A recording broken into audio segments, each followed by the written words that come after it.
qu'est-ce qu'on fait? Donc, dans les fours, on fait gagner la chaleur au corps mis à l'intérieur, tout simplement. Donc, le deuxième exemple à considérer, ou à prendre en considération, c'est le thermoforgeage. Madame, Oui, excusez-moi, oui. est-ce que tu peux commencer l'enregistrement, s'il vous plaît? Je vais pas enregistrer ces séances. À partir de la séance prochaine, je vais pouvoir enregistrer, d'accord? Ok. Donc là, c'est une séance d'introduction au cours. Donc, je vais vous présenter l'essentiel du cours, qu'est-ce qu'on va faire. Et par la suite, je vais vous enregistrer. Soit je vais enregistrer des séances sans la séance du cours. Donc, c'est pas la séance du cours que je vais enregistrer le cours que je vais partager, d'accord? Je vais voir. Donc, le deuxième procédé à prendre en considération, c'est le thermoforgeage. Donc, la plupart d'entre vous savent ce qu'est le thermoforgeage, c'est-à-dire lors de cette action, qu'est-ce qu'on fait? Donc, on fait déformer la pièce après l'avoir chauffée, c'est ça. Donc, parce que lorsqu'on va faire chauffer des corps, une pièce, ses caractéristiques mécaniques vont s'affaiblir et la pièce sera facilement déformable. Donc, je vais quand même parler d'un troisième exemple, donc la trempe. Donc, trempe ou recuit, ce sont deux traitements thermiques qui consistent suite à un apport de chaleur ou c'est-à-dire je vais enlever la chaleur d'un corps. Donc, pour la trempe, c'est un traitement thermique qui consiste à refroidir un corps se trouvant à des températures élevées pour garder, bien sûr, sa structure cristallographique. Donc, le dernier exemple, donc, par exemple, là, on veut fabriquer des pièces métalliques ou des corps par le procédé de fabrication moulage. Donc, on a besoin d'obtenir une coulée. Donc, là, pour ça, donc, on fait fondre le métal par apport de chaleur. Donc là, ces quatre exemples-là, c'est-à-dire là, l'apport de chaleur, ou là, le but recherché, c'est d'apporter ou là, de retirer la chaleur d'un corps. Donc là, l'objectif de cette partie énergétique, c'est-à-dire quelle est la quantité de chaleur à apporter à ces corps et optimiser l'apport de chaleur pour obtenir ces actions-là. Donc là, pour l'objectif de l'énergétique, donc l'objectif est de pouvoir bien dimensionner correctement les composants thermiques, donc bien analyser les besoins réels en énergie, bien optimiser la consommation d'énergie sur des systèmes existants et comparer les besoins estimés à la consommation d'énergie et bien identifier les solutions optimales et économiques en énergie. Donc, l'essentiel dans tout ça, c'est d'économiser le gaspillage d'énergie, de ne pas gaspiller d'énergie dans ces procédés-là. C'est clair? Donc, avant d'attaquer le cours, comme j'ai l'habitude toujours de le faire, donc je vais commencer par vous présenter la fiche technique telle qu'elle a été accréditée. Donc, la partie énergétique va comporter deux éléments. Le premier élément, c'est la thermodynamique. Donc, la description la description du contenu par la fiche descriptive du module, c'est ça. Donc, comme vous voyez là, donc il y a trois parties, la thermodynamique, le transfert thermique et la mécanique de fluide. Donc, les deux parties s'intègrent la partie énergétique. Et la troisième partie, vous l'avez vu, vous allez la voir avec M. Richia dans le demi-module mécanique des fluides. Donc, la description de cette partie du module, de cet élément du module, donc on a une introduction, on va redéfinir la donnée, une notion de pression de température, l'étude des énergies, énoncer le premier principe d'étude de quelques transformations, redéfinir et dire tous cette partie, vous l'avez vu en thermodynamique classique, en thermodynamique 1.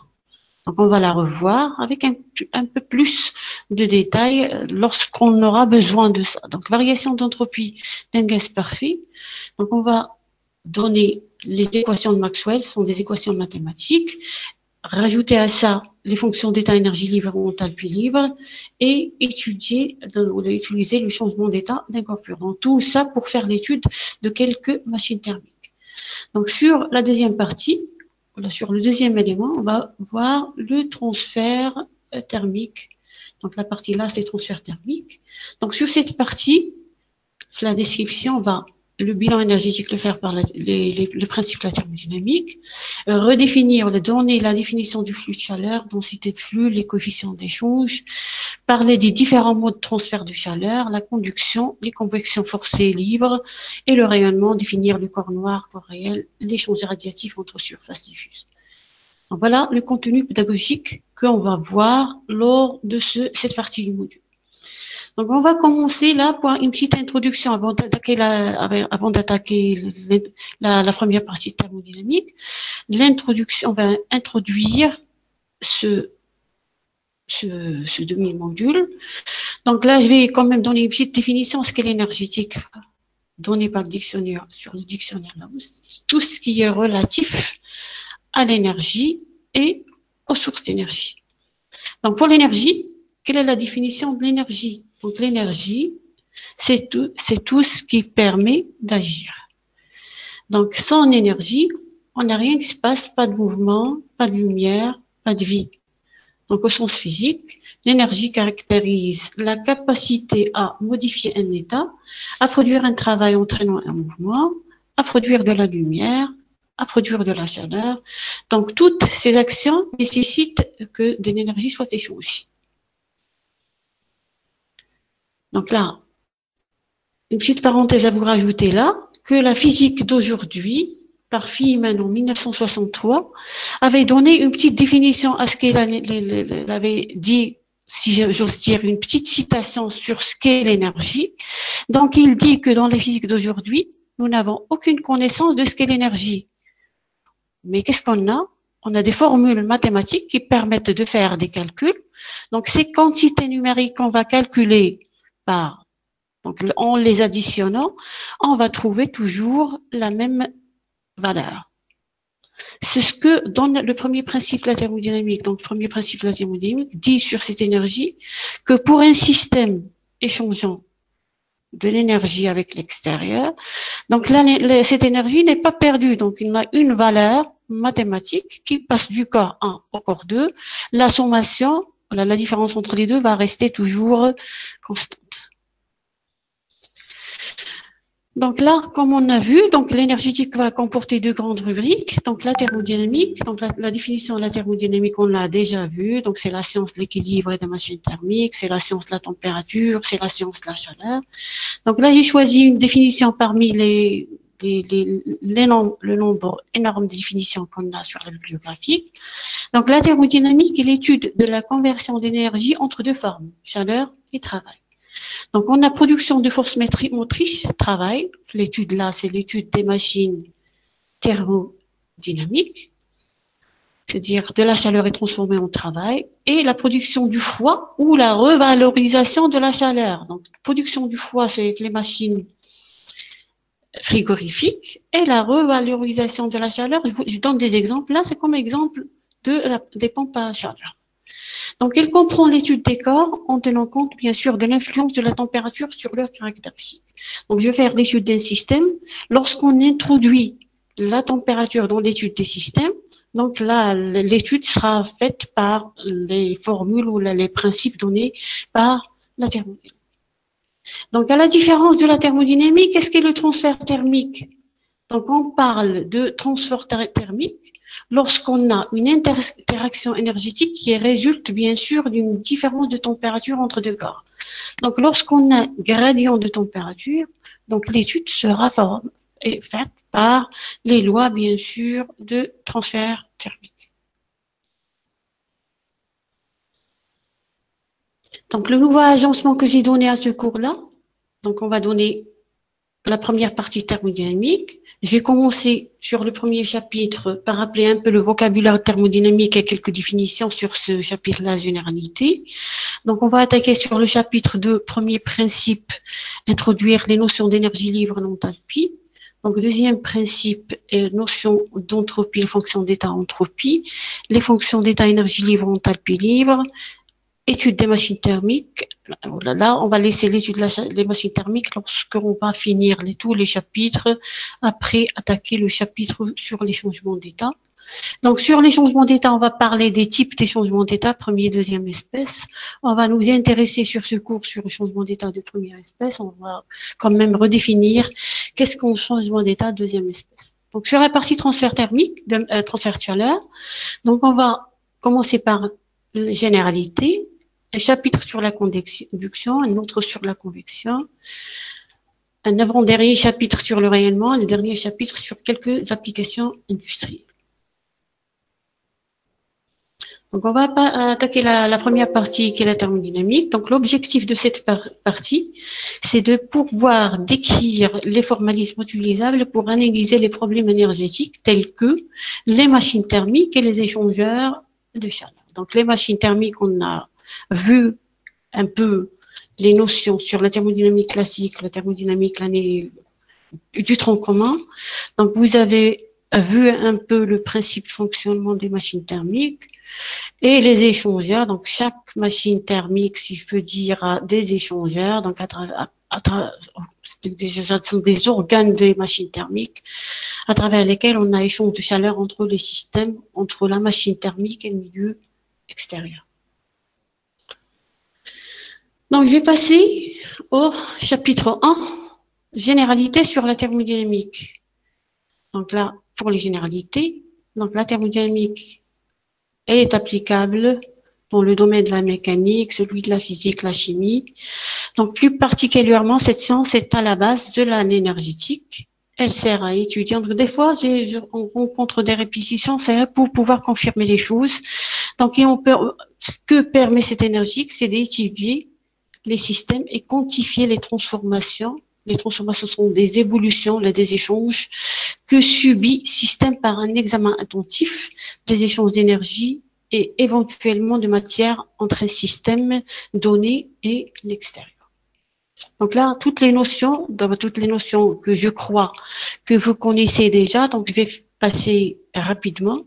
C'est comme si là, je suis en train de faire un petit rappel des notions déjà vues sur la thermodynamique classique. Donc, une étude thermodynamique commence par les définitions suivantes. Donc, on va définir dans un premier lieu qu'est-ce qu'un système thermodynamique. Donc, un système thermodynamique, noté sigma, comme on l'a déjà vu, c'est un ensemble, c'est-à-dire la thermodynamique classique étudie les systèmes macroscopiquement. Donc, le système n'est pas une ou deux particules. Donc, c'est un ensemble formé d'un nombre extraordinairement grand de particules.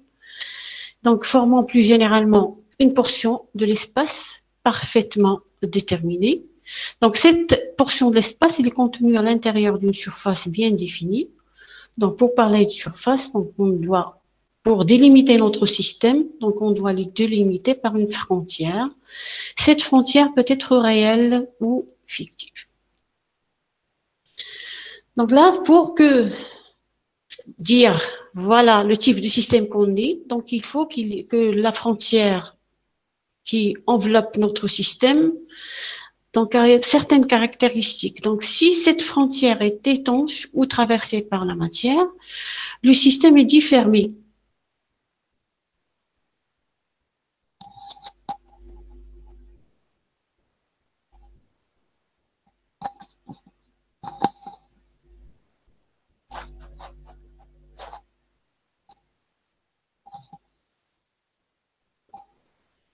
Vous suivez? Oh, c'est très difficile. Oui. Ouais, c'est très difficile de faire passer le cours alors que je ne sais même pas si vous êtes en train de m'entendre. Donc, selon que cette frontière est étanche ou traversée par la matière, le système est dit fermé. Donc, un système fermé, c'est un système qui n'échange pas de matière avec l'extérieur. Donc, l'exemple que j'ai donné là, c'est l'exemple d'un moteur électrique. Donc, pour un système ouvert, c'est un système qui échange aussi bien de l'énergie que de la matière avec l'extérieur. Donc, pour une frontière interdisant tout échange, le système est dit isolé. Ou l'exemple que j'ai donné là, c'est l'exemple de la vase de Dirac. Donc, qu'est-ce que cette vase-là, à laquelle on peut faire l'étude de la partie transfert thermique?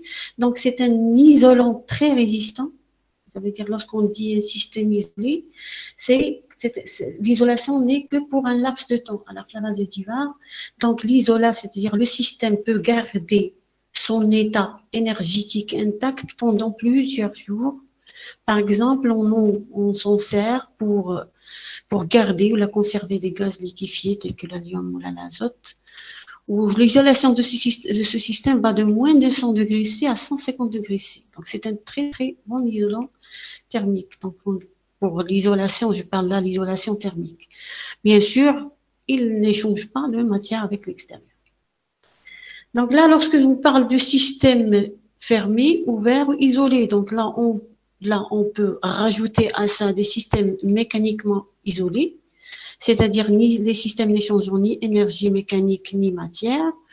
On dit aussi des systèmes thermiquement isolés, c'est-à-dire ils n'échangent pas de chaleur ni de matière, mais ils peuvent échanger un travail mécanique, par exemple. Donc, on va passer à la deuxième définition, c'est les variables thermodynamiques, les variables d'état. Donc, pour les variables d'état, comme vous savez tous, pour les étudiants avec qui j'ai fait la thermodynamique, je les appelle les coordonnées thermodynamiques d'un système. Les coordonnées d'un point ou d'un solide sur la mécanique. Donc là, les variables d'état sont des coordonnées thermodynamiques. Donc pourquoi coordonnées? Parce que sachant ces variables d'état du système, je peux reproduire un système exactement identique à mon système initial. Donc la définition là, c'est fonctions d'état. Donc les fonctions d'état qui sont sur les plans mathématiques des différentiels totales exacts. Qu'est-ce qu'une différentielle totale exacte? On va revenir lorsqu'on va redéfinir l'énergie interne, l'enthalpie, voilà. Donc l'énergie interne, l'enthalpie, l'entropie, l'énergie libre, etc. Donc qu'est-ce qu'une différentielle totale exacte pour les fonctions d'état?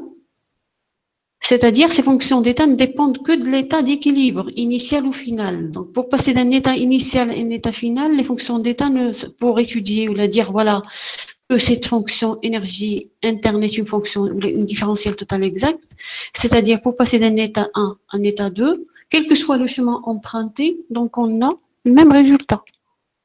Donc, elle ne dépend pas du chemin suivi, elle dépend que de l'état initial, l'état final. Donc, pour les équations d'état, donc, les équations d'état sont des relations liant les variables d'état du système. Par exemple, là, j'ai noté l'équation d'état du gaz parfait PV est égal à nRT. Donc, ça peut être n'importe quelle équation liant les variables d'état, c'est-à-dire une fonction. Par exemple, les variables d'état de mon système, c'est pression, volume, température, quantité de matière et. Donc, une fonction liant ces variables d'état égale 0. Donc, qu'est-ce que donnent ces variables d'état? C'est-à-dire, ils nous indiquent quand même le nombre de variables caractérisant le système qui sont des variables indépendantes. Donc, là, je crois que là, les choses sont claires. Donc, on va passer. Madame, oui, j'ai une question. oui. Quelle est la différence entre les fonctions d'état et les équations d'état? Les équations d'état, ce sont des équations qui lient entre les variables d'état d'un système. J'ai donné là l'exemple, fonction pression, volume, température, l'équation d'état du gaz parfait ou l'équation d'état du gaz réel, PV moins NB est égal à nRT. Donc, il y a plusieurs équations, c'est-à-dire plusieurs relations liant les variables d'état. Donc, pour les fonctions d'état, ce sont des fonctions état, toujours dit, vous allez rencontrer toutefois état, c'est-à-dire état d'équilibre d'un système. Donc, les fonctions d'état sont l'énergie interne, l'enthalpie, l'entropie, l'énergie libre, l'enthalpie libre et tout ça. Donc, la relation, là, c'est une fonction. C'est une fonction des variables pression, fonction des variables d'état, où là, c'est une équation, c'est-à-dire une relation liant les variables d'état. C'est clair? Oui, merci madame. Donc là, on va définir qu'est-ce qu'un état thermodynamique. Donc, ce que état thermodynamique, c'est un état d'équilibre. Donc, quand est-ce qu'un état thermodynamique est considéré comme un état d'équilibre? Donc, si et seulement si, donc les variables thermodynamiques intensives, qui sont des variables indépendantes de la taille du système, restent constantes au cours du temps. Par exemple, là, pour chaque particule du système, pour les variables, pour chaque particule du système, ces variables doivent rester constantes. Donc, on va revenir à ça par la suite pour différencier entre un état d'équilibre thermodynamique ou un état stationnaire thermodynamique. En thermodynamique classique, on avait défini l'état d'équilibre d'un système comme stationnarité dans le temps de ces variables d'état. Ou là, je notais là, qu'est-ce qu'un état d'équilibre? C'est lorsque les variables intensives, c'est-à-dire qui ne dépendent pas de la taille du système, qui sont par exemple la température ou de la pression, toute particule a la même température ou est à la même pression que toutes les autres particules du système, c'est-à-dire tout le système a une température moyenne qui est constante. C'est pas une zone qui est plus chaude que l'autre. Donc pour les variables extensives, les variables extensives telles que le volume, sont des variables qui dépendent de la taille du système. Ils sont toujours définis que le système soit dans un état d'équilibre ou non. Donc, un état thermodynamique, c'est un état d'équilibre. Donc, exemple, là, le volume, masse, nombre de moles, résistance électrique. Donc, il y a des variables, comme on l'a déjà dit, il y a des variables qui sont ni intensives, ni extensives. Et le quotient de deux variables extensives, c'est une variable intensive. C'est-à-dire, si je parle de la concentration la concentration d'un système, c'est-à-dire si je ferais un sous-système, donc là, la même concentration que le système global. Donc, l'objectif de cette partie, c'est de pouvoir donner une définition à la notion de pression-température, comme ce que vous avez vu sur le descriptif du module. Donc, les variables thermodynamiques, température et pression sont des variables d'état intensif. Donc, ils ne dépendent pas de la quantité de matière constituant le système. Donc, là, on va parler de la température. Donc, la température est la traduction macroscopique de l'état énergétique de la matière à l'échelle microscopique. Précédemment, qu'est-ce que vous avez vu? Donc, vous avez vu que les unes mesurent l'énergie cinétique. Pardon? L'énergie cinétique moyenne des particules qui constituent le système. Donc, la relation qu'on avait déjà démontrée, c'est la relation entre la vitesse des particules, représentée par l'énergie cinétique des gaz parfaits. Donc, la théorie cinétique des gaz parfaits, on avait fait la démonstration liant la température à l'énergie cinétique. Donc, on a une nette proportionnalité entre température et énergie cinétique. Donc là, c'est ce qu'on dit. Donc, pour les fluides, la température représente l'agitation. Donc, l'interprétation physique de la température, les fluides, c'est l'agitation des molécules, mouvement désordonné des particules. Donc, pour les solides, donc un corps chaud, donc on constate, on a vibration des atomes, le mouvement d'oscillation autour d'une position d'équilibre dans le cas d'un réseau cristallin. Donc, c'est ça la température. Donc là, c'est traduit macroscopiquement ce qui se passe à l'échelle microscopique du système. Donc, sur la température, j'ai à rajouter qu'est-ce qu'on rajoute? Donc, quand les molécules constituées un corps sont parfaitement immobiles, les unes par rapport aux autres, ce corps n'a plus de vibration interne, cet état définit la température zéro. C'est-à-dire la température zéro, absolue bien sûr, zéro dans l'échelle Kelvin, 0 Kelvin, dit que toutes les particules sont figées, toutes les particules sont immobiles, qu'elles soient gaz ou solides. Donc, on a vu dans les échelles usuelles de la température, on a vu l'échelle Celsius. Quelles sont les échelles? Vous avez vu déjà. Donc, l'échelle température utilisée dans la plupart des pays, c'est l'échelle Celsius. On a aussi vu l'échelle Fahrenheit utilisée par les anglo-saxons. Donc, pour l'échelle Kelvin, voilà, l'échelle l'unité de système international, c'est l'échelle utilisée par les scientifiques. Donc, la relation là,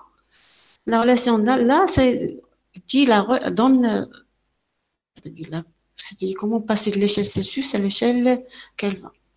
Donc là, l'échelle Kelvin, c'est une échelle qui permet la mesure de la température, et l'échelle degré C, permet le repérage de la température.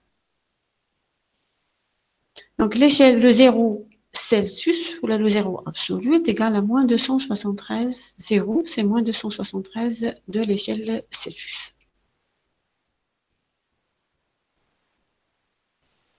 Donc, pour la pression, donc on va définir la pression. Donc, tous les fluides exercent sur toutes les surfaces avec lesquelles ils sont en contact des forces de pression normales en tout point à ces surfaces. Donc, la pression, elle exprime le quotient force sur S. Donc, la pression exprime une grandeur physique définie comme le rapport entre la force et la surface d'un corps sur laquelle celle-ci s'exerce.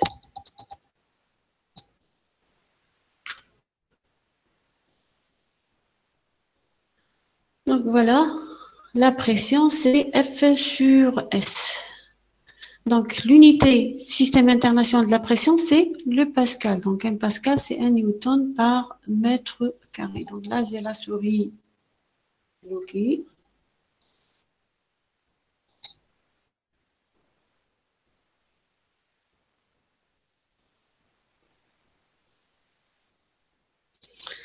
Donc un bar c'est 10 puissance 5 pascal. C'est 0,1 newton par millimètre carré. C'est 10 newtons par centimètre carré. Donc, lorsqu'on veut, donc on peut donner une petite interprétation physique à ce bar-là.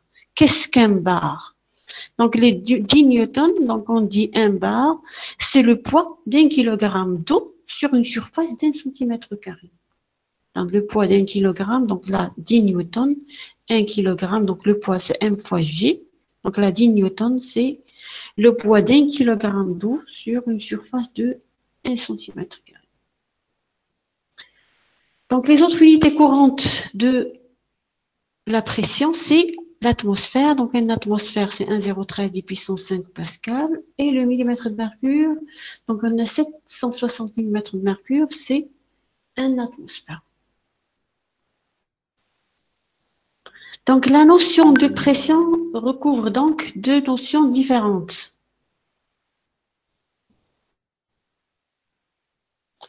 Donc, on a la pression exercée par une paroi du système, pression exercée par l'extérieur sur une paroi du système. Donc là, c'est une action extérieure. Donc, ce n'est pas une variable d'état. Donc voilà, la variable d'état, c'est ce qu'on va définir par la suite. Donc, une variable d'état doit décrire le système lui-même et non pas l'interaction de l'environnement avec le système. Donc, pour la pression à l'intérieur d'un système, en général un fluide, il suffit de relier le système au point du système à un capteur pour y mesurer la pression. Par exemple, là, si vous revenez sur l'interprétation qu'on avait donnée à l'équation d'état d'un gaz réel, donc on avait parlé de la pression des particules, la théorie cinétique des gaz parfaits. Donc, la pression du système, la pression considérée comme variable d'état, son interprétation, c'était le choc des particules entre parois, le choc de particules entre elles, c'est-à-dire ce qui se passe à l'intérieur du système et non l'action de, par exemple, d'un piston sur le système, l'action d'un opérateur extérieur. Donc, l'action de l'opérateur extérieur au système, c'est un paramètre, c'est pas un paramètre d'état. On parle de variable externe au système. Elle caractérise le système, mais considérée comme un paramètre externe et non une variable interne.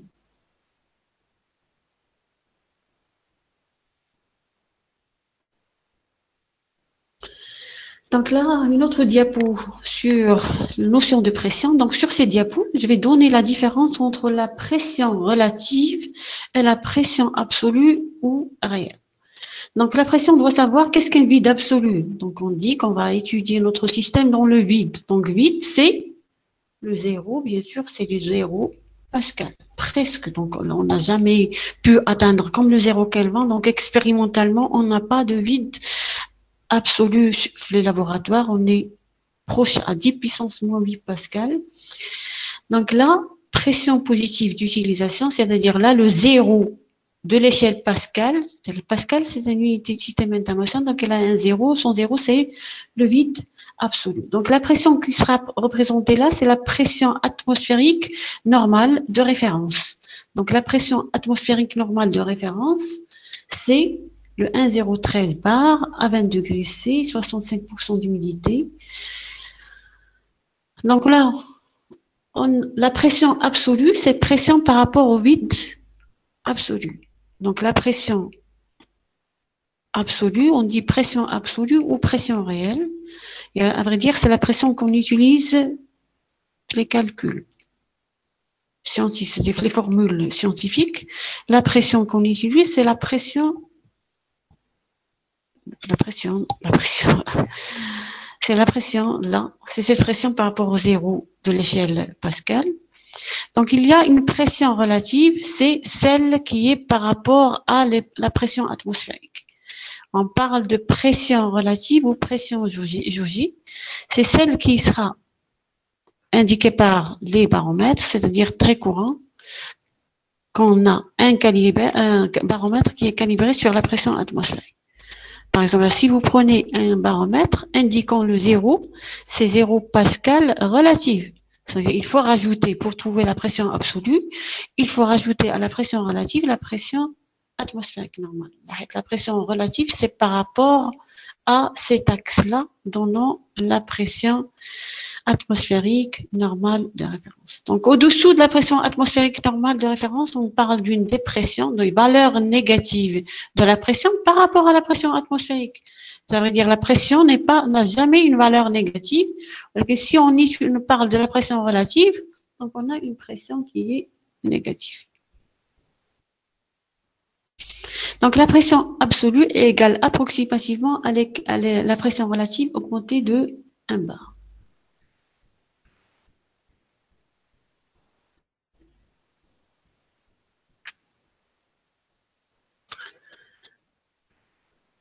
Donc, on peut passer de généralité à notion de travail. Donc, comme je vous ai dit, donc on va rappeler des notions déjà vues. Donc, qu'est-ce qu'un travail? Le travail est une quantité d'énergie échangée de façon ordonnée entre système et milieu extérieur.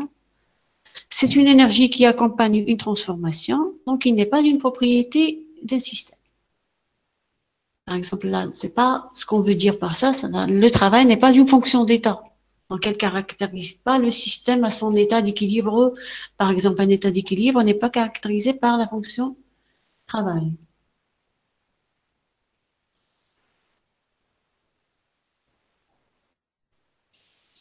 Donc, c'est un processus effectué pour un système. Donc, le travail est une quantité d'énergie algébrique.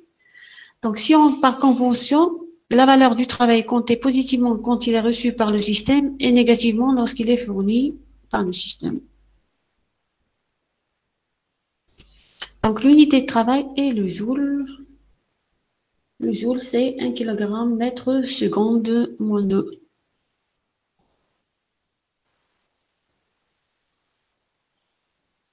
Le travail est une grandeur extensive, c'est-à-dire elle dépend de la taille du système. Donc, comme toute énergie, donc le travail est une énergie, toutes les énergies sont des grandeurs qui dépendent de la quantité de matière constituant le système. Donc, la formule mathématique mécanique donnant le travail, donc on a vu cette expression-là en mécanique, travail, c'est toujours une force fois un déplacement. Donc, en thermodynamique, nous allons utiliser cette équation pour quantifier le travail effectué par les fluides. Donc, pour cela, nous allons la réécrire en ajoutant les particularités suivantes. C'est-à-dire, il faut que le vecteur force et déplacement soit continuel. Donc, il faut prendre compte que le travail élémentaire peut varier en fonction de la longueur c'est-à-dire le déplacement. Travail élémentaire. Donc, le travail entre l'état A, B, c'est une intégrale entre A et B c'est pas de droit, c'est, donc, vous savez tous le travail, on va pas le noter des droits là.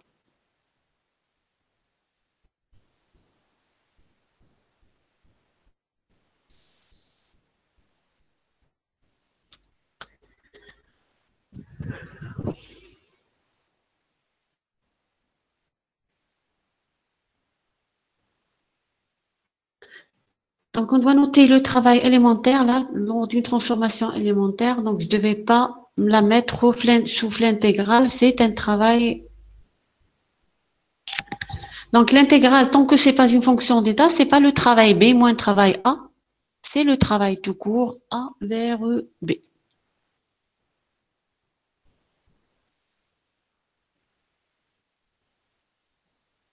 Donc, sur cette diapo, ce que je vais présenter, donc, on a l'habitude de, la thermodynamique classique, ne parler que de travaux des forces de pression.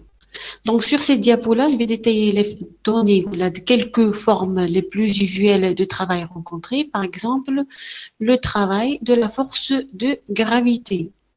Donc, la force généralisée sur le poids, un déplacement, une certaine hauteur. Donc, le travail élémentaire, c'est mg fois z doit mg dh. On peut parler, on a l'habitude d'étudier ce type de travail-là, travail des forces hydrostatiques, dû à la force de pression. Donc, la formule algébrique, là, c'est moins P dV. Donc, qu'est-ce qu'indique cette formule-là? Donc, on l'a vu, ça veut dire on a un signe moins. Donc, le signe moins vient du fait que lorsqu'on va prendre un gaz, par exemple, enfermé à l'intérieur d'un piston, donc en le comprimant, le système, toute chose reçue par le système est comptée positivement. Donc, dV, c'est V final moins V initial. Donc, dV, c'est négative. Donc, négative et négative, ça donne un travail positif. C'est-à-dire, le système reçoit, lors d'une compression, un travail de l'extérieur. Donc, lors d'une détente, dV, c'est positive. Le système fournit ce travail à l'extérieur. Donc, le travail sera négatif. Donc là, un fil tendu, c'est-à-dire là aussi, là, c'est F fois le déplacement. Donc là, on a l'habitude de voir que le travail des forces de pression. Donc on peut le généraliser l'expression en donnant plusieurs types de travail. Le système peut échanger non seulement que le travail dû aux forces de pression, il peut changer le travail dû à la force de gravité. On peut avoir un fil tendu, la charge d'une pile électrique, c'est-à-dire là, on a par exemple une pile électrique. Donc, on a au cours de sa charge par un générateur externe, de force externe, de force électromotrice phi. Donc, on a le travail, c'est la force électromotrice fois la différentielle ou la dQ, c'est la charge ayant circulé dans le circuit pendant l'intervalle de temps dt. Donc, on va passer à la notion de chaleur. Donc, on peut définir la chaleur comme un transfert d'énergie au niveau microscopique. Donc, tout à l'heure, le travail était un transfert de chaleur de manière ordonnée. Donc là, un transfert d'énergie au niveau microscopique avec un réservoir thermique qui va résulter des mouvements incessants des molécules. Donc, c'est un échange de chaleur de façon désordonnée. Donc, on distingue deux types de chaleur. Donc, on a la chaleur sensible. Donc, c'est lorsqu'on va ajouter, c'est-à-dire si je prends un récipient rempli d'eau, par exemple, je lui fournis de la chaleur. Donc, en mettant un thermomètre à l'intérieur, donc on va remarquer que on a, par rapport de chaleur, la température du système qui est l'eau va changer, c'est-à-dire va augmenter. Donc, lorsqu'on a modification de la chaleur, modification de la température par rapport de chaleur, on parle d'une chaleur sensible. Donc, cette chaleur sensible, elle est proportionnelle à la masse du système et au gradient de température. Donc, pour une transformation infinitésimale, la quantité de chaleur échangée, c'est la masse fois ce C, c'est un coefficient qui caractérise chaque matériau pour lequel on apporte de la chaleur, fois différentiel de la température.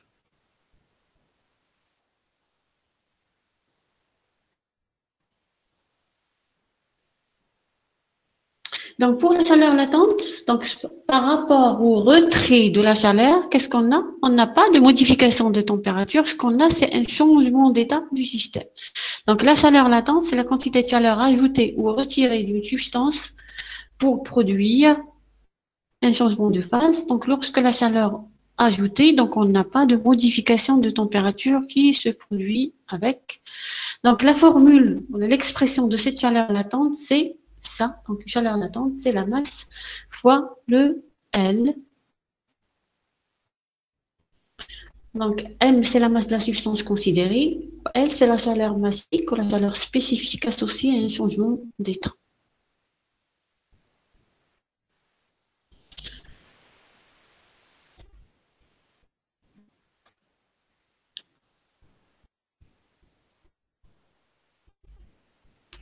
Donc, lorsqu'on va mettre deux corps de températures différentes en contact, leurs températures ont tendance à s'égaliser au cours d'un transfert spontané d'énergie.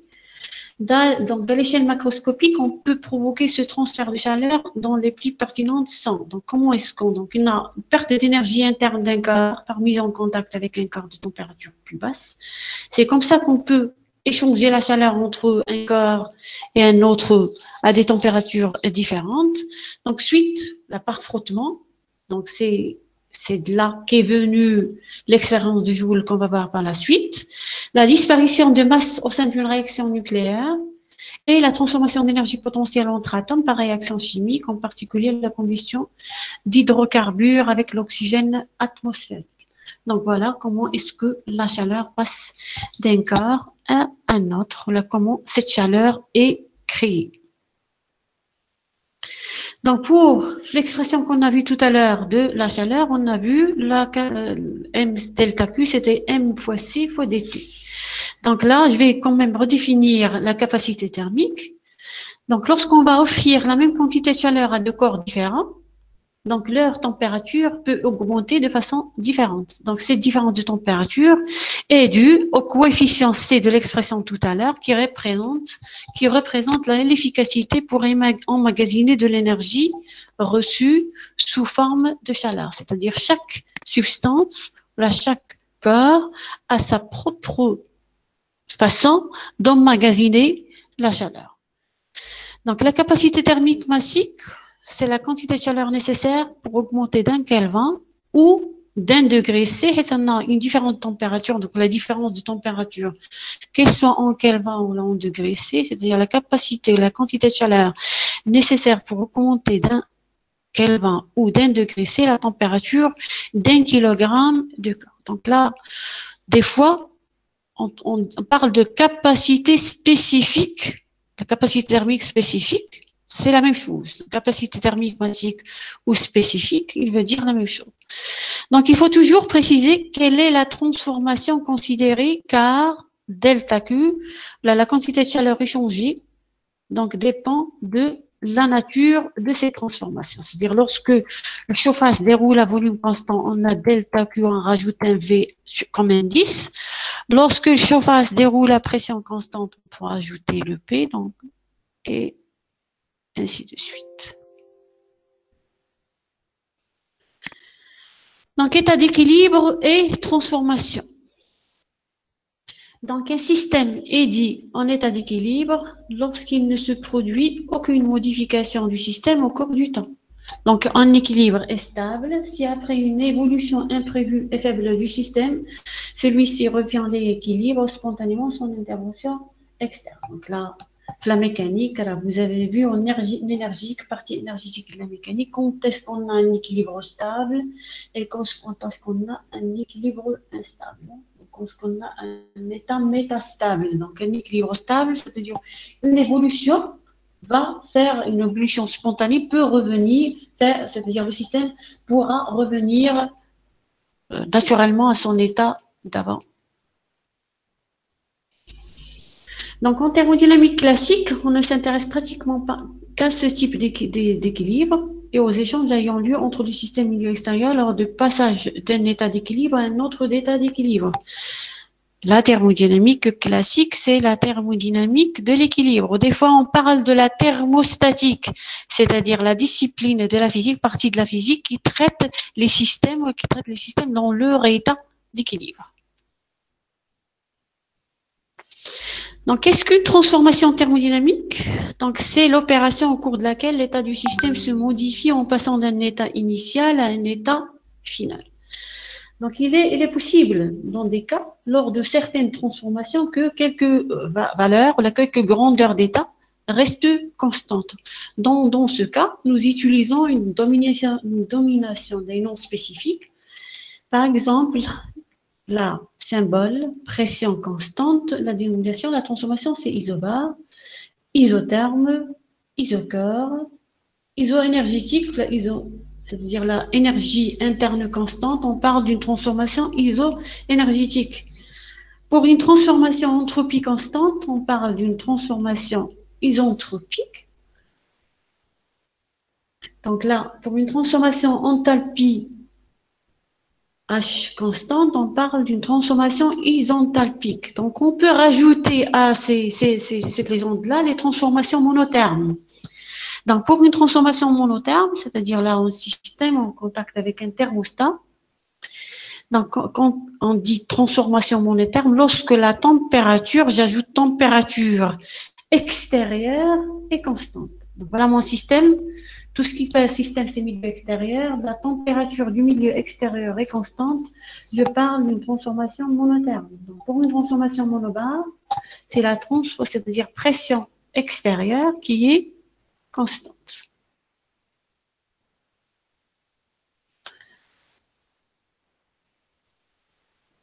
Donc, pour une transformation A, c'est-à-dire son échange de chaleur, donc là, la quantité de chaleur n'est pas échangée, c'est-à-dire la paroi enveloppant le système interdit l'échange thermique, on dit paroi athermane, c'est-à-dire la transformation est adiabatique. Donc la transformation réversible et transformation réelle. Donc qu'est-ce qu'une transformation réversible? Donc soit une transformation réelle ouverte. Donc une transformation réelle, c'est ce qui se passe naturellement. C'est toute transformation réelle n'est pas réversible. Donc une transformation réelle ouverte, faisant passer le système d'un état d'équilibre à un état d'équilibre 2. Voilà. Sur le schéma. Donc, pour qu'on parle d'une transformation réversible, il faut que tous les états intermédiaires entre l'état 1 et l'état 2 soient des états d'équilibre. Donc, lorsque en passant de l'état 1 à l'état 2, les états intermédiaires ne sont pas des états d'équilibre, la transformation est naturelle, donc on dit transformation est irréversible. Donc, pour la transformation réversible, c'est que tous les états intermédiaires faisant passant le système d'état 1 à l'état 2 sont des états d'équilibre.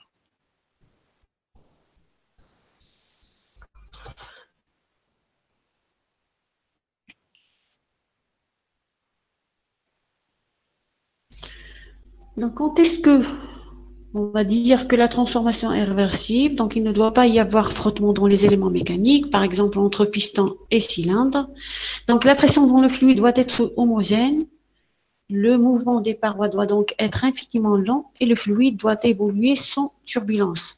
C'est pour ça lorsqu'on dit que lorsqu'on fait une transformation spontanée, donc cette transformation peut être rapide. Le fait qu'elle soit rapide, c'est qu'elle n'est pas quasi-statique, donc elle n'est pas réversible.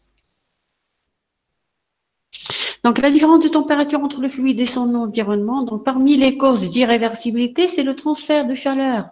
Lorsqu'on va mettre un corps froid près d'un corps chaud, donc naturellement la transformation passe du corps chaud vers le corps froid, jamais dans le sens inverse. Je ne vais jamais retrouver mes systèmes dans leur état initial, donc la transformation est irréversible. Donc, pour les cycles thermodynamiques, ce sont des transformations où le système passe de son état initial et revient naturellement, donc l'état final, c'est son état initial. Donc, il va faire des transformations, le faisant revenir à son état initial. Donc, c'est tout ce que j'avais sur les généralités. Donc, toutes les notions qui se trouvent sur cette partie-là, je crois que vous les connaissez mieux que moi peut-être. Donc, on va passer au chapitre 2, premier principe, énergie en enthalpie.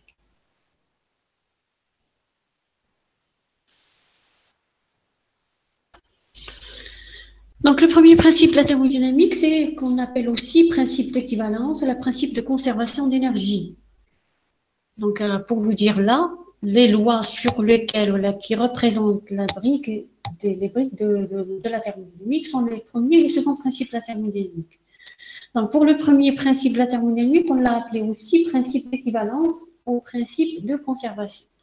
Donc, par ce principe, qu'est-ce qu'on pourra faire? On pourra faire le bilan énergétique d'un système quelconque. Donc, voilà, j'ai mon système. Ce système échange de l'énergie, je ne sais quoi, avec l'extérieur. Donc, à ce système, je peux faire le bilan énergétique. Donc, en effet, l'énoncé, c'est-à-dire d'une part que toutes les énergies sont équivalentes sur le plan quantitatif, en particulier l'énergie thermique et l'énergie mécanique, c'est l'énoncé. Donc, on va revenir à ça. Donc, d'autre part, globalement, l'énergie se conserve, c'est-à-dire elle ne peut ni être créée, ni être détruite. Ce que ce premier principe dit, elle ne peut être que transformée d'une forme à une autre. Donc, le premier principe dit que, aussi principe d'équivalence, dit qu'il n'y a pas de perte, de destruction de l'énergie, mais que de sa transformation d'une forme à une autre.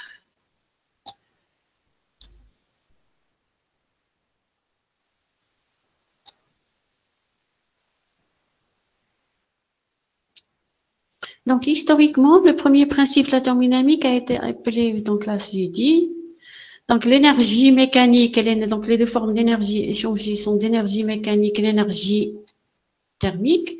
Donc là, on va passer au principe d'équivalence, c'est-à-dire avant ça, avant cette expérience-là, donc on n'avait pas, donc on a commencé par l'énoncé, on va revenir au détail, aux choses que vous avez déjà vues. Donc là, sur cette figure-là, c'est l'expérience de Joule. Donc sur cette expérience, qu'est-ce qu'on a? On a une enceinte calorifugée. Donc on a un mélangeur à l'intérieur qu'on peut actionner de l'extérieur. Donc par exemple là, la tombée de cette masse, qu'est-ce qu'elle va faire? Elle va actionner le mélangeur. Donc il y aura frottement entre les pales du mélangeur et de l'eau contenue dans le récipient.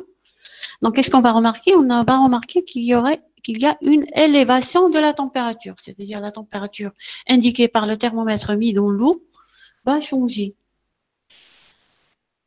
Donc là, cette expérience a permis de faire quoi? Donc elle a permis, donc là, cette expérience, elle a permis c'est la base du premier principe de la thermodynamique. C'est par cette expérience-là qu'on a pu trouver la donnée, l'équivalence entre chaleur et travail. Donc qu'est-ce qu'on a? On a un travail dû à la chute du poids qui est transformé en chaleur à l'intérieur. Donc aussi au cours d'une transformation cyclique, un système quelconque ne peut échanger avec le milieu extérieur que du travail et de la chaleur. Qu'est-ce qu'on a? On a travail plus quantité de chaleur est égale à 0, puisque la transformation là c'est cyclique, c'est-à-dire au début paroi isolée. Donc si j'autorise avec l'échange thermique avec l'extérieur, donc j'aurai travail plus la quantité de chaleur est égale à 0. Donc, cette expérience a donné une valeur numérique d'équivalence entre la mesure de la chaleur et la mesure de la travail. Avant là, cette expérience, la chaleur, l'unité de la chaleur était la calorie. L'unité de travail, c'était quoi? C'était le joule. Joule. Ouais. Joule. Merci. Donc là, qu'est-ce que j'ai noté? Donc, puisque si au cours du cycle, le système a reçu, par exemple, du travail ou de l'énergie mécanique, il faut qu'il cède une quantité de chaleur qui est l'énergie thermique au milieu extérieur. Donc, la chaleur est une forme d'énergie. L'unité d'énergie est de joule. L'ancienne unité était la calorie. Donc, l'expérience qui a permis de donner une petite conversion entre les unités calories et joule. Donc, voilà, qu'est-ce que j'ai? Donc, j'ai travail en joule, c'est J fois la quantité de chaleur en calories. Donc, J, c'est l'équivalent mécanique de la calorie, c'est 4,18 joules par calorie. Donc, pour le principe, oui.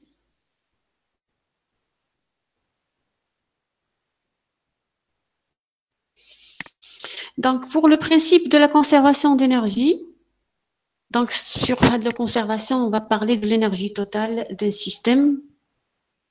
Donc, pour l'énergie totale, c'est l'énergie cinétique, plus l'énergie potentielle, plus l'énergie interne. Un système est composé par ce qui peut, c'est-à-dire là, par une énergie qui caractérise son état interne, et là, l'énergie cinétique et l'énergie potentielle, ce sont des énergies mécaniques.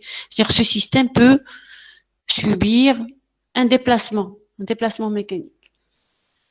Donc le bilan, là c'est un bilan énergétique. Donc l'énergie cinétique macroscopique, l'énergie potentielle associée aux forces extérieures pesantaires par exemple, ou l'énergie U, c'est l'énergie interne liée à la nature propre du système. Donc si on considère une transformation ouverte entre les états A et B, qu'est-ce qu'on a? Donc tout à l'heure, nous avions une transformation cyclique, c'est-à-dire le travail plus quantité de chaleur est égal à 0. Donc, dans ce cas, la somme des énergies mécaniques et thermiques reçues du milieu extérieur ou fournies au milieu extérieur, donc je rajoute en rouge pour un système fermé globalement au repos. Qu'est-ce qu'on pourra faire? Donc, on aura la variation de l'énergie interne, c'est travail plus quantité de chaleur. Donc, supposons que mon système n'est pas au repos. Donc, j'ai à rajouter variation de l'énergie interne, plus variation de son énergie cinétique, plus variation de son énergie potentielle, est égal travail plus quantité de chaleur échangée. D'accord? Donc, ce qu'on a étudié en thermodynamique classique, c'est que les systèmes étaient globalement des systèmes fermés, donc pas d'échange de matière avec l'extérieur, et pas de mouvement, c'est-à-dire le système, le gaz étudié était globalement au repos. Donc, pour un système isolé, donc si je reviens, donc si un système isolé n'échange rien avec l'extérieur, dans la variation de son énergie totale, donc variation de l'énergie totale du système, c'est égal à 0. Donc, l'énergie totale d'un système quelconque ne peut varier que si ce système échange de l'énergie avec le milieu extérieur. Donc, sinon, la variation de l'énergie, de son énergie totale sera nulle. Donc, nous postulons la conservation de l'énergie, à savoir variation d'énergie, c'est variation d'énergie cinétique, plus la variation d'énergie potentielle, plus variation d'énergie interne, égale à travail, plus chaleur échangée.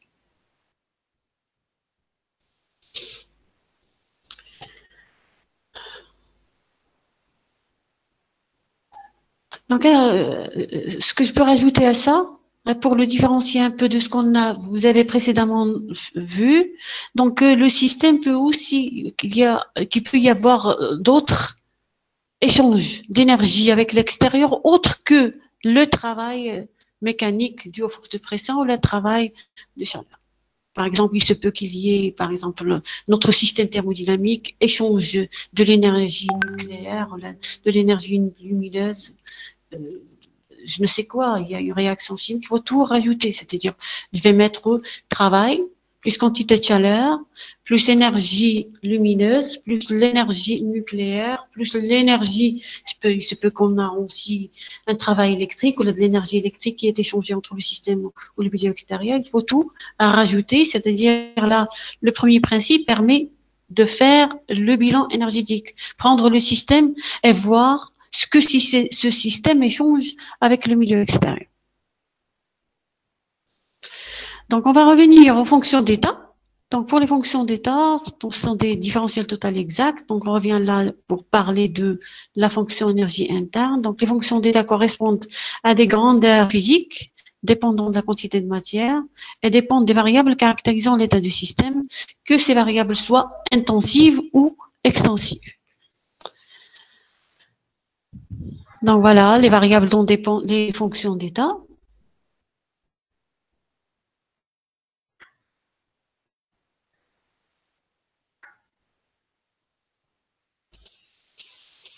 Donc pour étudier chaque système, il faut déterminer le système, puis choisir les variables indépendantes. Donc les variables indépendantes, on va les trouver en utilisant les équations d'état caractérisant le système. Donc prenons un système, le gaz parfait, donc PV est égal à nRT. Si le système est fermé, donc nombre de variables indépendantes, c'est 2. Donc on peut ne choisir que 2 variables parmi tous.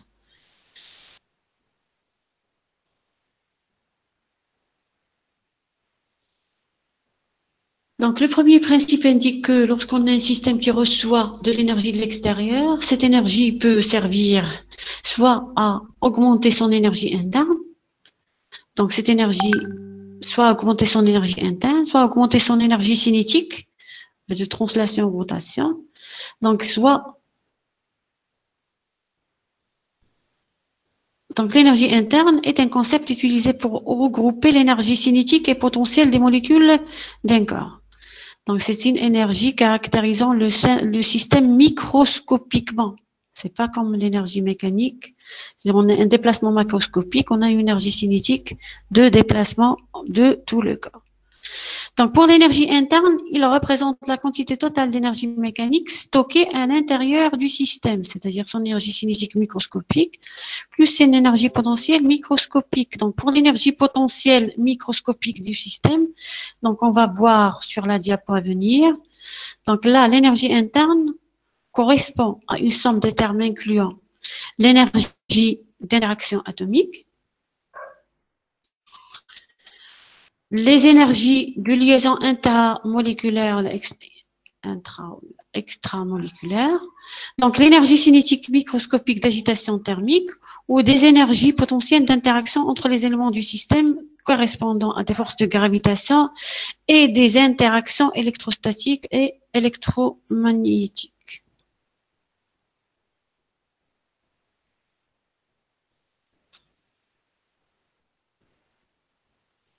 Donc, pour la fonction enthalpie, donc deuxième fonction d'état caractérisant le premier principe de la thermodynamique. Donc voilà, ce qu'on a vu en thermodynamique classique, on n'a pas vu l'utilité de la fonction enthalpie. Donc c'était pas, on n'a même jamais utilisé, c'est-à-dire lui donner une petite interprétation physique. Donc tout ce qu'on a dit, c'est considérant un système en contact avec un réservoir de pression, c'est ce qu'on avait dit. Donc, ce réservoir assure donc un réservoir de pression, c'est-à-dire pression extérieure égale constante. Donc, ce réservoir assure sur les systèmes une pression extérieure. Donc, ce sera le cas pour toutes les transformations monobares. Donc, lorsqu'on a une transformation monobar, on a pu déduire ou la trouver une expression, bien sûr, déduite de l'expression d'énergie interne. Donc, tout ce qu'on a dit, c'est que l'enthalpie est une fonction d'état déduite à partir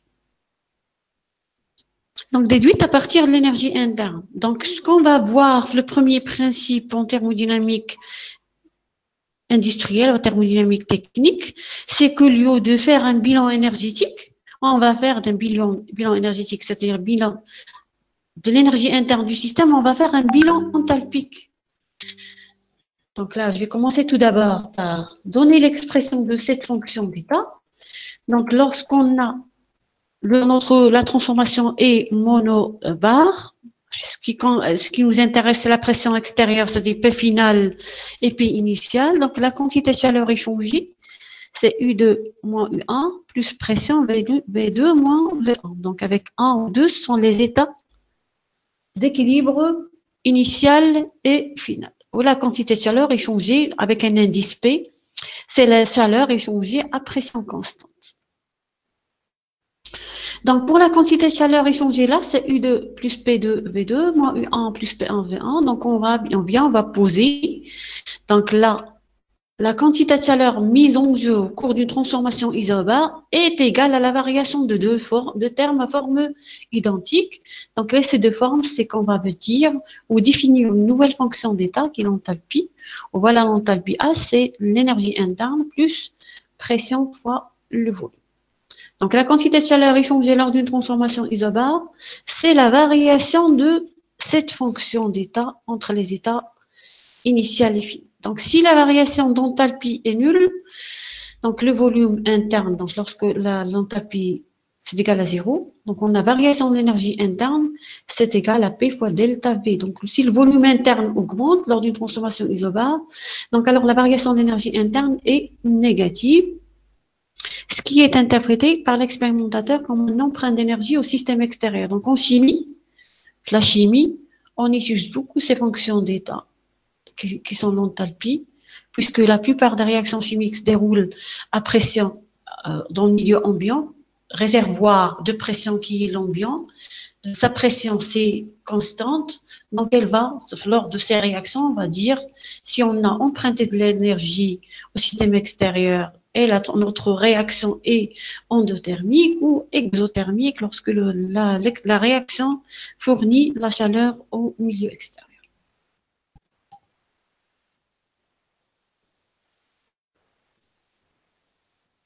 Donc, l'énergie interne et l'enthalpie sont toutes les deux des fonctions d'état qui vont permettre de retrouver les variations d'énergie mises en jeu au cours d'une transformation. Donc, ces grandeurs sont définies à partir de l'énoncé du premier principe de la thermodynamique. Donc, soit la grandeur d'état enthalpie, donc elle est déduite à partir de la fonction d'état énergie interne. C'est ce qu'on avait utilisé l'année dernière. Donc, pour un gaz parfait, on a les deux lois. Donc là, on rappelle les lois de Joule. Donc, pour la première loi de Joule, il dit que l'énergie interne dépend que de la température si le gaz est parfait. Donc, de même, la deuxième loi de Joule, c'est que l'enthalpie, c'est fonction de la température. Donc, lorsqu'on a une petite modification dans ce cas de température, on a la modification de l'énergie interne, aussi bien de l'énergie interne que de l'enthalpie. Bien sûr, en l'absence de la transformation de matière, de l'échange de matière. Donc, à volume constant, la différentielle d'énergie interne, lorsque notre système thermodynamique est un gaz parfait, c'est CVdt, avec CV, c'est capacité calorifique à volume constant. L'unité, c'est joule Kelvin moins 1. Donc, pour la différentielle de l'enthalpie, on va considérer la transformation, si la transformation est à pression constante, différentiel de l'enthalpie, c'est Cp dt, où Cp, c'est capacité calorifique à pression constante, et la relation entre les capacités calorifiques Cp et Cv, si c'est un gaz parfait, donc Cp moins Cv est égal à Nr, où c'était la relation de Maillard. Donc, aussi bien les capacités calorifiques, donc c'est des grandeurs extensives, elles dépendent de la taille du système. Donc, si le gaz, si on considère un gaz un comportement réel, c'est-à-dire qu'on n'a pas de gaz parfait, donc là, l'énergie interne et l'enthalpie, toutes les deux dépendent d'une deuxième variable. Si on a une équation d'état qui fait que notre système ne dépend que de variables d'état, donc on a à rajouter la deuxième variable. Donc là, si on est en train d'étudier un liquide, donc si notre système thermodynamique, c'est un liquide, de l'eau par exemple, donc pour les liquides, il faut noter que la situation est analogue à celle des gaz parfaits. Donc elle ne dépend pas, donc elle est difficilement compressible. Donc pour l'eau par exemple, elle est difficilement compressible. Donc si j'ai à considérer l'énergie interne en fonction du volume et de la température, donc on n'a pas de variation du volume. Donc différentiel de l'énergie interne, sera toujours CV ou le C dt. D'accord?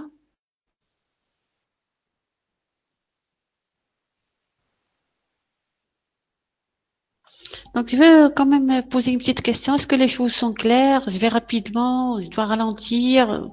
Je considère là que toutes les notions que je viens de vous présenter là sont des choses que vous avez déjà vues. Quelqu'un peut me répondre? Oumaima? Oumaima Oui, Wahabi? madame. Oui, C'est madame. clair? Oui, D'accord. merci. Donc, de même pour les autres? Madame, est-ce que vous Oui?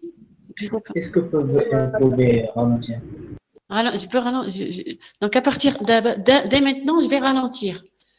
Tout ce que j'ai dit depuis tout à l'heure, j'ai considéré que c'était des définitions, un vocabulaire, c'est ça. Donc, à partir de ce moment-là, je vais ralentir. Donc, je vais voir ce qu'on a sur les diapos. Donc là, une des applications de la thermodynamique est l'étude des transformations d'énergie thermique en énergie mécanique ou vice-versa au cours des transformations cycliques d'un système fermé. Donc là, j'attends presque la conclusion de cette première partie sur le premier principe de la thermodynamique. Donc, j'ai fait une petite récapitulation. Donc là, dans le cas d'une transformation ouverte d'un système fermé, ce sont les relations entre les échanges énergétiques et les variations d'état qui seront analysées. Et en pratique, dans les systèmes énergétiques, ces transformations ont lieu par l'intermédiaire d'un fluide compressible ou incompressible. Donc là, la thermodynamique, son objectif principal, c'est l'étude des machines thermiques. Donc les machines thermiques, on a toujours des conversions de travail en chaleur, on a de chaleur en travail, par un fluide qu'on appelle fluide caloporteur, où ce fluide peut être compressible, par exemple un gaz, ou incompressible, par exemple l'eau ou tout fluide. Par exemple, les machines frigorifiques, on a des fluides qui sont des phases, c'est-à-dire là, selon la partie ou l'organe, on est quel organe de la machine thermique, c'est-à-dire là, par exemple, si j'ai l'eau qui circule entre les différentes parties de la machine thermique, un échangeur, on va échanger, donc un détendeur, le fluide devient, donc on n'a que de la vapeur, donc il sera compressible. Si on a le liquide, il ne va pas c'est-à-dire il faut qu'on ait changement d'état pour pouvoir le comprimer. Donc un liquide, c'est un système thermodynamique incompressible, et s'il est gaz, donc il est compressible. Donc c'est cette masse du fluide qui va constituer le système fermé à étudier. Donc une machine thermique, elle est considérée comme ce que j'avais dit tout à l'heure, un moteur électrique, un moteur thermique. Donc, il est considéré dans un premier comme un système fermé. C'est-à-dire c'est la même quantité de matière qui circule entre les différents organes de la machine thermique. Donc, c'est fou, et on les a vus l'année précédente. Donc, que va-t-il se passer si le système est ouvert?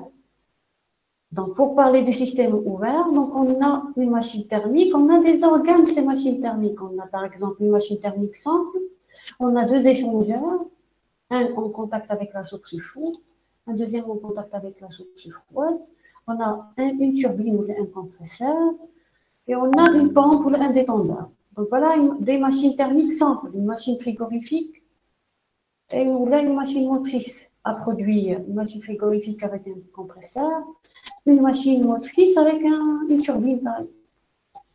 Donc voilà, on va voir donc, par la suite le premier principe pour un système ouvert.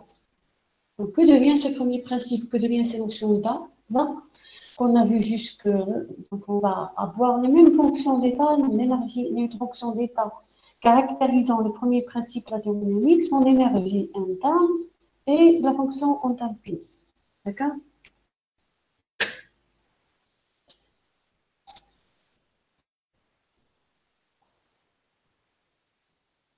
Donc voilà.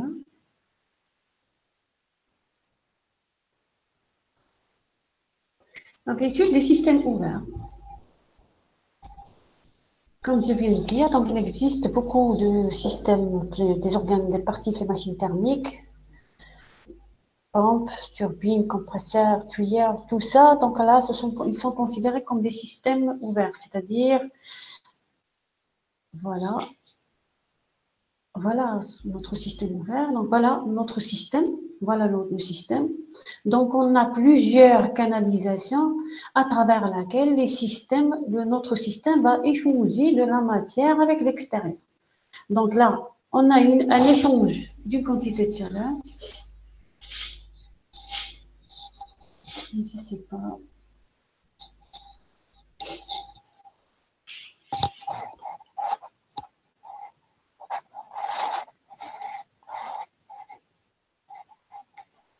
Donc voilà, donc il y a une partie là assurée grisée, on va dire voilà la quantité de matière qui va entrer le système, enfin un intervalle de temps entre, c'est-à-dire à l'état initial de notre système là, à l'état final, à l'état T plus dt, on a une quantité de chaleur qui va entrer là, et elle va ressortir par une canalisation parmi ces canalisations là.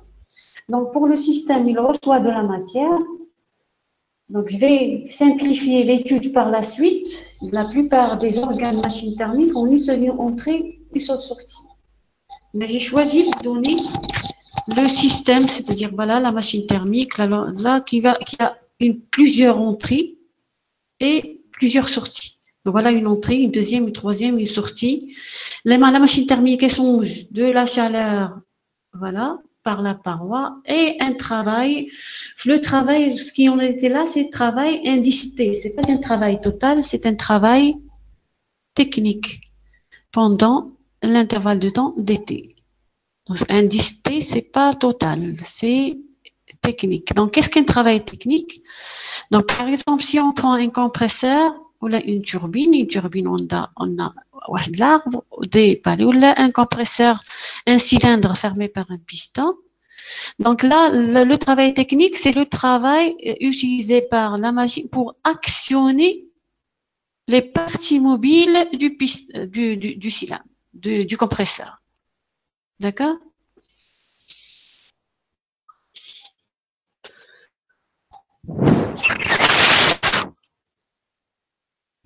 Donc, pour faire le bilan énergétique, donc là, on va faire la même chose ou appliquer le bilan, appliquer le premier principe de la thermodynamique pour ce système et faire le bilan énergétique. Donc, ce système a initialement son énergie interne 1, son énergie cinétique mécanique, son énergie potentielle. Ce système est ouvert, il y a de la quantité de la matière qui parcourt, là, qui entre le système et une autre quantité de matière, le cas général, qui va sortir. Donc, pour faire le bilan énergétique, vous devez savoir que de la matière qui circule, qui entre le système, dans toute matière, qu'est-ce qu'elle a? Elle transporte, elle aussi, de l'énergie. Donc, une matière qui va entrer le système, elle a son propre énergie cinétique, son propre énergie interne, son propre énergie potentielle, ainsi de suite. Oui? Oui, Boukhali? Oui, Boukhali.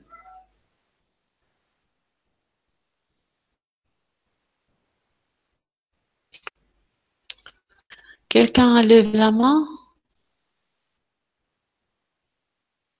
Vous voulez intervenir?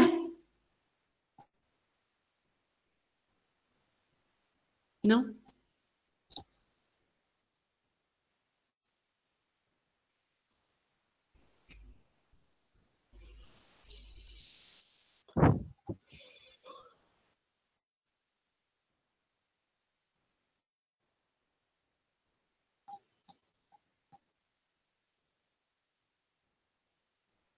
Donc voilà. Donc nous appelons système ouvert un système dont les frontières sont perméables à la matière. En général, son volume peut changer. Oui, Loubna et ça. Oui. Non, madame, c'est clair. C'est clair. C'est clair, c'est clair. Vous avez levé la main, j'ai cru que vous avez une petite, quelque chose à rajouter.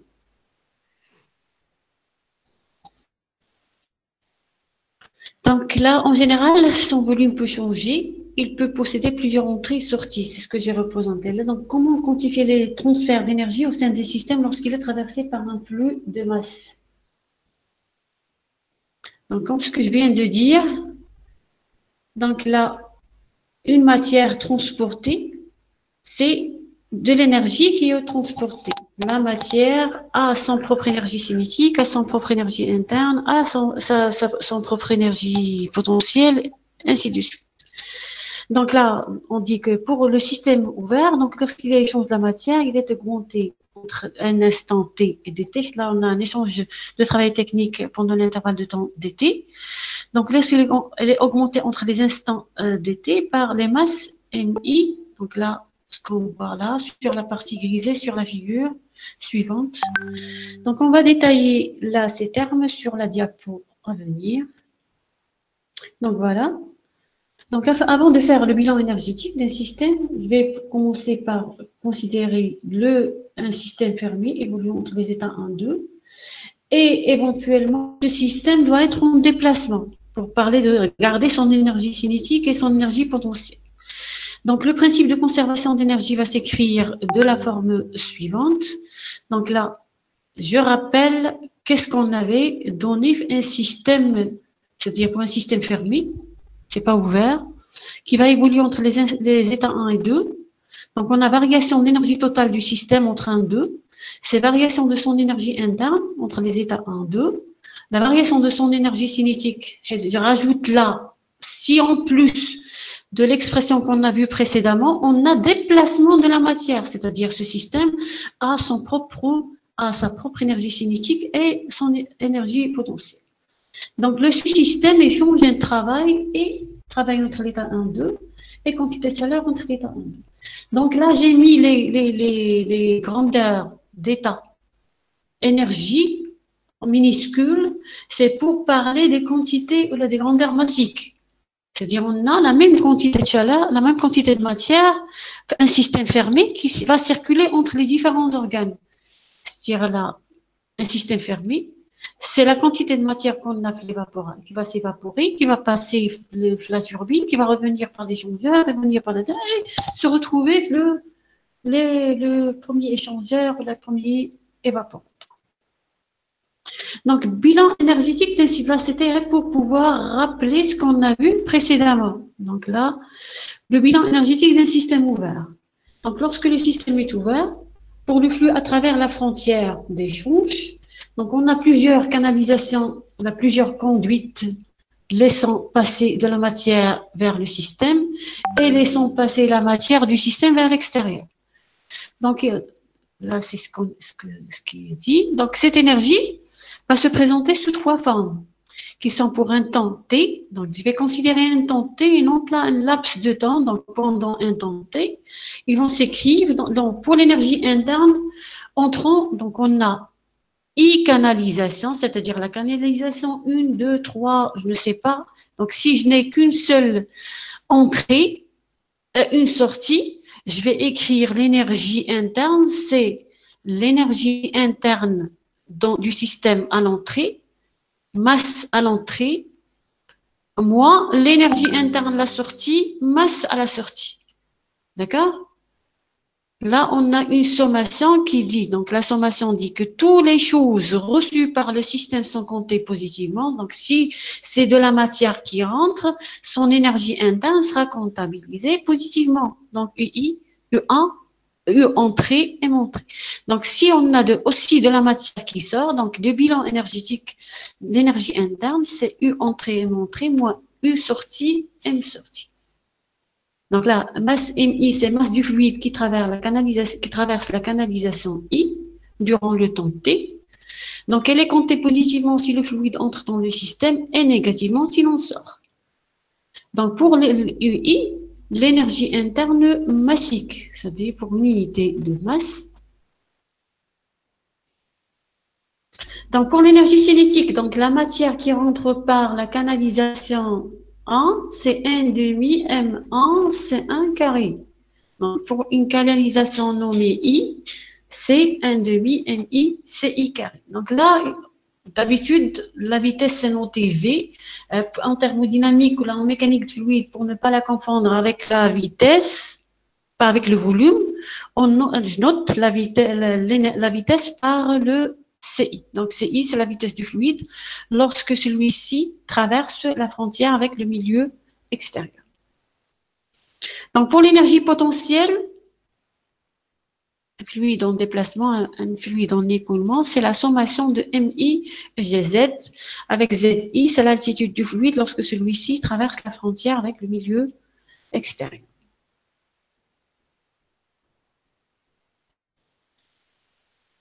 Donc c'est clair? Oui, madame, c'est clair. Oui. On continue ou on s'arrête? On continue.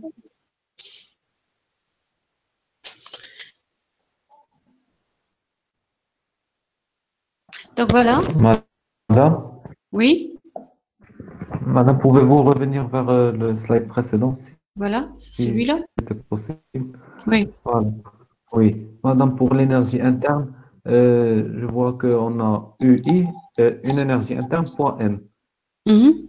U, c'est quoi U? Là, c'est noté là. À vrai dire, j'ai un problème avec la souris. UI, c'est la troisième, donc l'écriture qui se trouve petite sur le bas de la diapo. Donc, c'est l'énergie interne massique. Comme ce que j'avais dit, le rappel sur le principe de conservation. Donc, on ne va pas parler des grandeurs pour toute la quantité de matière, puisqu'on aura un système ouvert. Donc, on va prendre les grandeurs par leur expression massique. La spécifique, ce que vous voulez dire. Donc, la énergie interne spécifique, c'est-à-dire pour une unité de masse, la massique, c'est-à-dire l'unité là de UI, c'est le joule kilogramme moins 1. D'accord? Donc, pour l'énergie D'accord. interne totale, c'est la sommation de UI à MI. Donc, de même, c'est-à-dire c'est-à-dire même si lorsqu'on va parler par la suite sur l'enthalpie, on va parler des grandeurs, des valeurs massiques.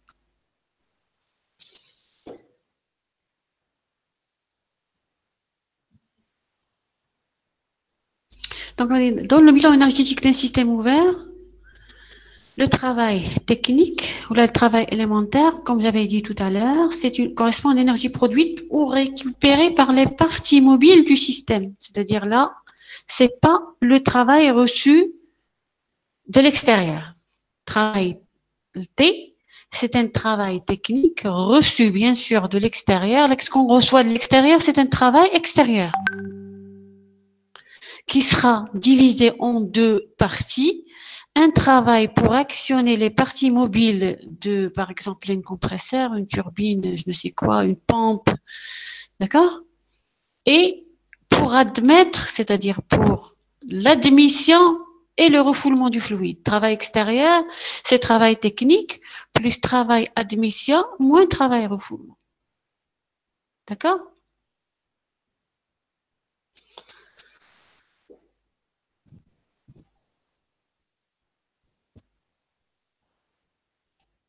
D'accord? Oui, madame. Oui, madame. Madame, j'ai pas bien compris. Donc voilà, la notation à gauche sur la diapo. Donc c'est noté un échange de flèches travail indisté, un travail élémentaire indisté. D'accord?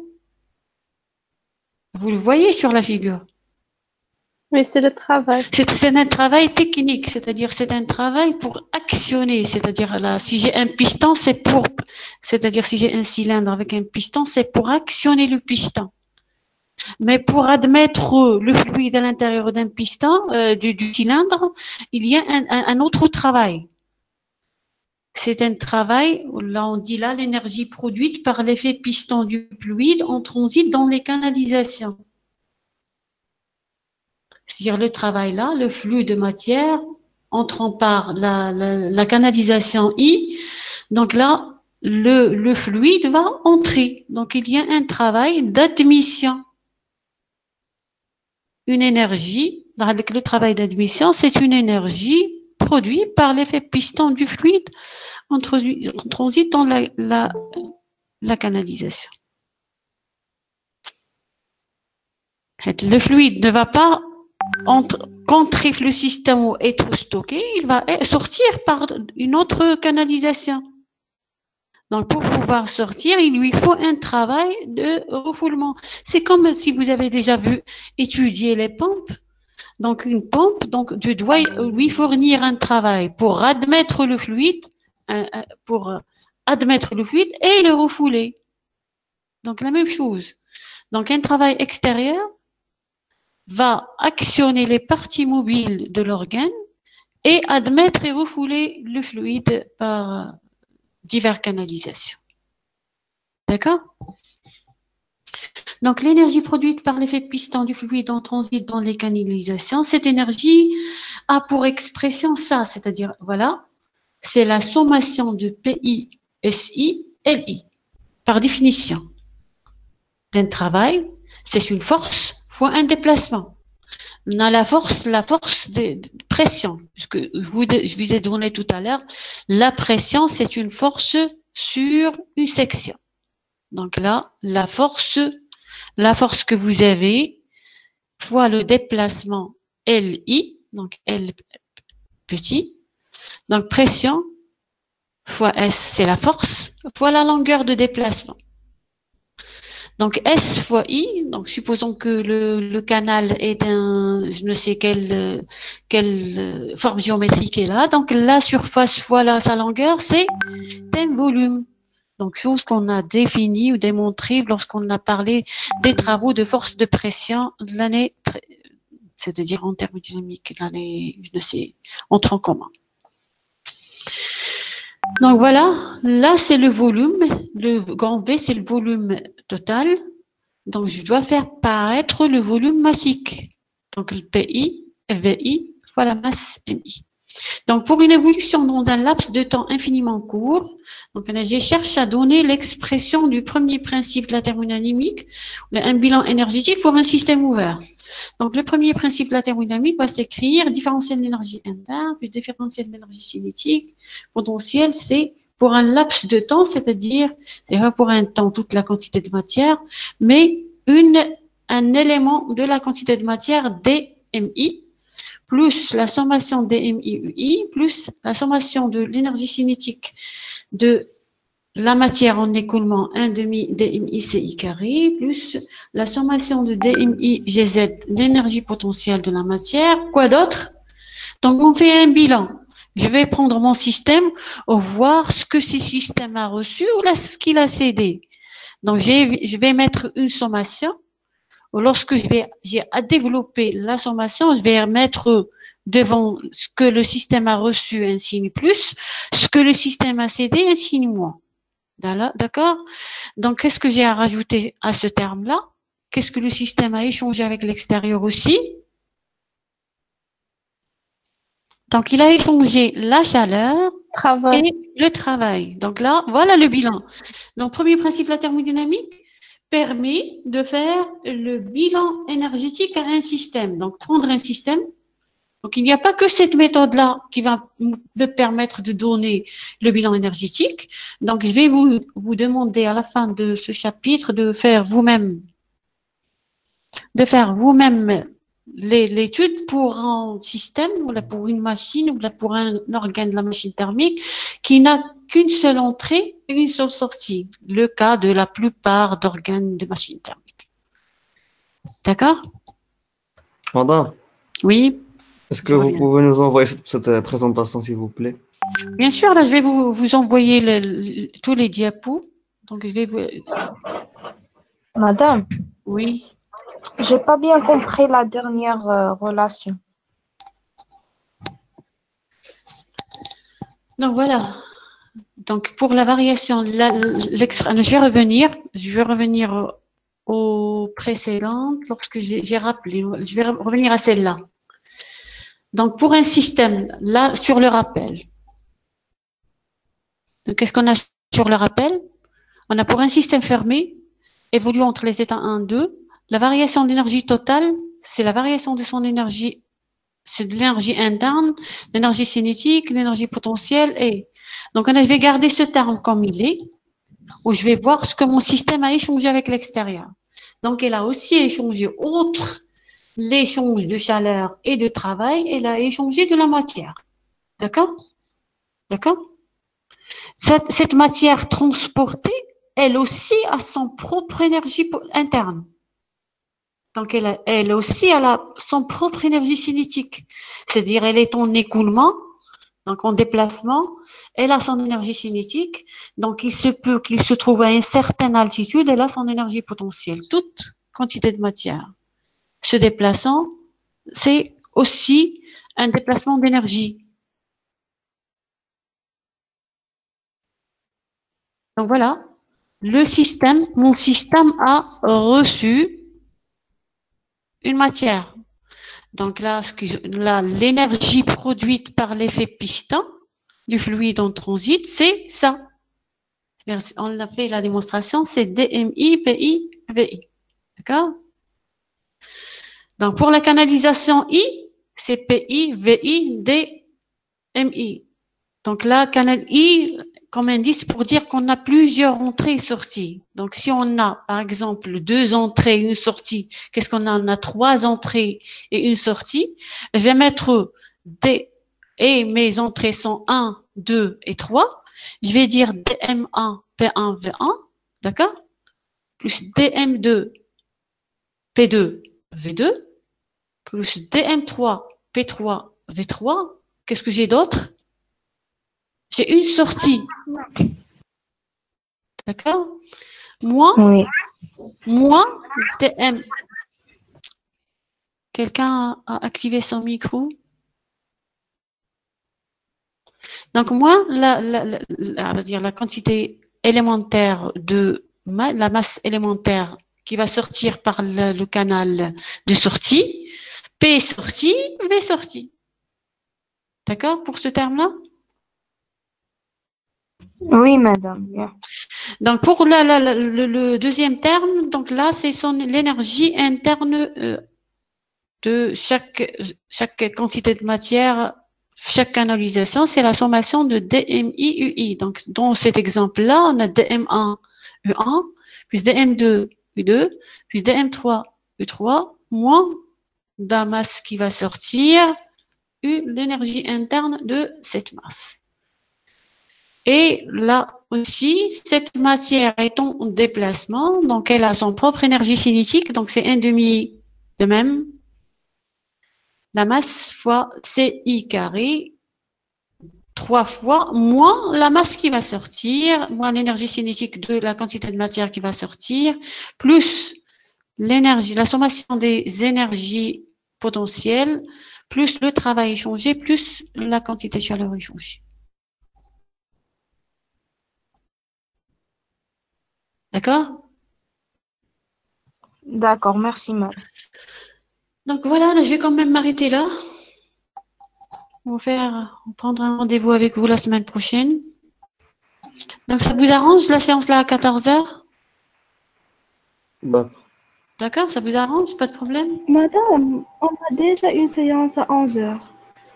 Et ça Avec qui? termine avec monsieur le professeur